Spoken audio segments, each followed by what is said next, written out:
Hi guys, it's Debbie and I come to you today while the internet world is discussing Warner Bros.'s new trailer for Joker, an upcoming film about the character of the same name. The first news that leaked about this film a while back met a lot of hate from audiences, just as it happened with Jared Leto's Joker at the time of Suicide Squad, as many just can't seem to accept any depiction of the Joker that goes basically beyond Heath Ledger's portrayal of the character in The Dark Knight, or anything that doesn't strictly stick to the source material.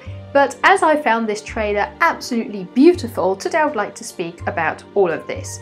Before jumping right into the heart of this video, remember that in the description box below you can find the link to Pampling, where you can get all the t-shirts I wear in my videos, including the one I am wearing today. There are also hundreds of other designs you can get on jumpers, shoes, posters, phone cases, you name it, and they're all based on films, TV series, books, games, so everything you and I love. So the new Joker film starring Joaquin Phoenix will be separate from all the other films in the DC extended universe. This means it will not have any connection to films such as Batman vs Superman, the Justice League, and all that good stuff. As a matter of fact, this film should be a standalone project, potentially with sequels, but all considered as standalone work of its own. I like this idea, which DC developed after releasing Wonder Woman. The company decided to not focus on how each film had to be connected to the other, but rather making good, interesting stories which aren't,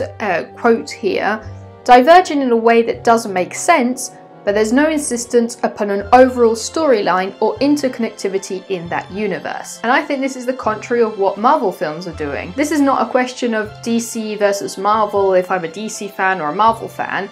It's just that Marvel films are highly successful for a number of reasons, but they are slowly closing onto an audience that has seen the previous 20 films. For example, they're now releasing an incredibly anticipated film, Avengers Endgame, which is a sequel to Infinity War, which, if I'm not mistaken, grossed over $2 billion. But you can't watch these films and enjoy them if you haven't followed every single previous film, if you don't know all the ties between the characters, if you don't remember one line said 4 films previously. And the question is, how long can the franchise go on tying all the films to one another and hoping everybody's been keeping up? That is why Spider-Man Into the Spider-Verse was so popular. It was just different on every level. But anyway, so this new Joker film does not have any reference, any connection to previous Joker related works. And I must admit that when I heard that this version of the Joker actually has a background story,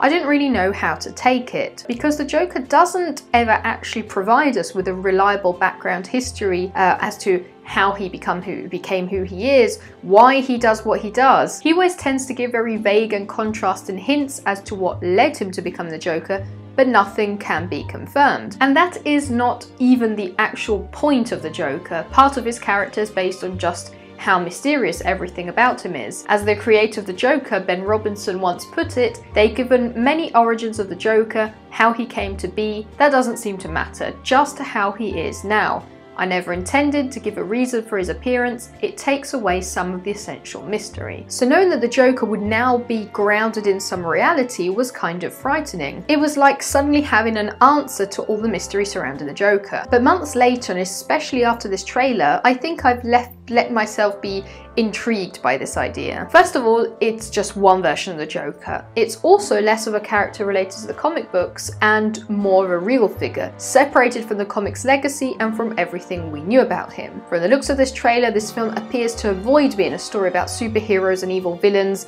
set in a city in which supernatural events occur and hope is always one call for help away. In the trailer, we learn that the main character, Arthur, is suffering because of his mental instability. It looks like there is somebody following him.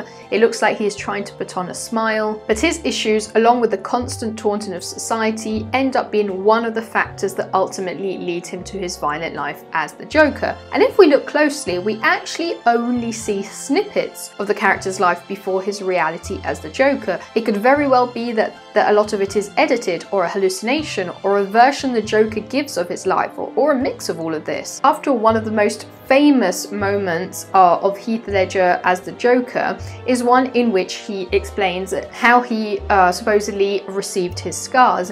and his version changes over and over. He did it to himself, his father did it to him. Again, an unreliable character. The important thing here is that we have a very good rendition of the character. He is heavily suffering, he is under a lot of pressure, and he sees this violent choice as maybe one of the only answers to his suffering. I see Joaquin Phoenix as an excellent choice.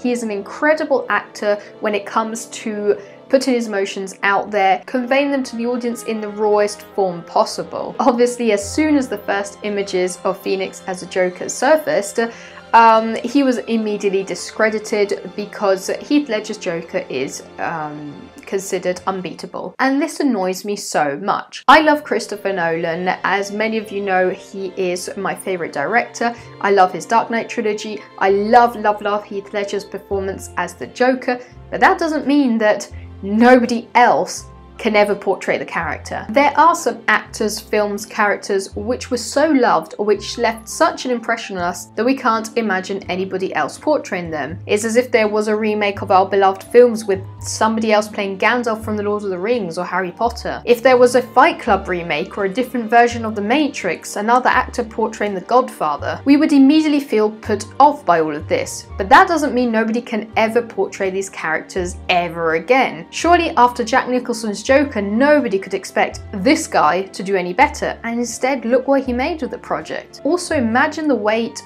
of these roles, the responsibility, what shoes they're stepping in. I remember Jared Leto being hated for his Joker in Suicide Squad because of his appearance or his lines, even from the first tiny teaser trailers, as if he had decided everything about his character, about the film, and also he hadn't put any effort into it. Suicide Squad is not a good film. Jared Leto is a good actor. He was given a not so convincing role, and he did his best with what he had of the story, with what he had of his character. So please try to watch this new Joker film with an objective eye. Don't try to watch it comparing it to other films, other characters. I mean, comparisons and constructive criticism are fine, but hating on a character because 1 year prior to the release of the film there is one photo posted to the film's Instagram page and you just don't like how the makeup is done, that is straight up plain childish. For example, interesting comparisons instead have been drawn between the trailer for this film and Taxi Driver, a 1976 film in which Robert De Niro's character becomes progressively frustrated with society, which he heavily criticizes for various reasons,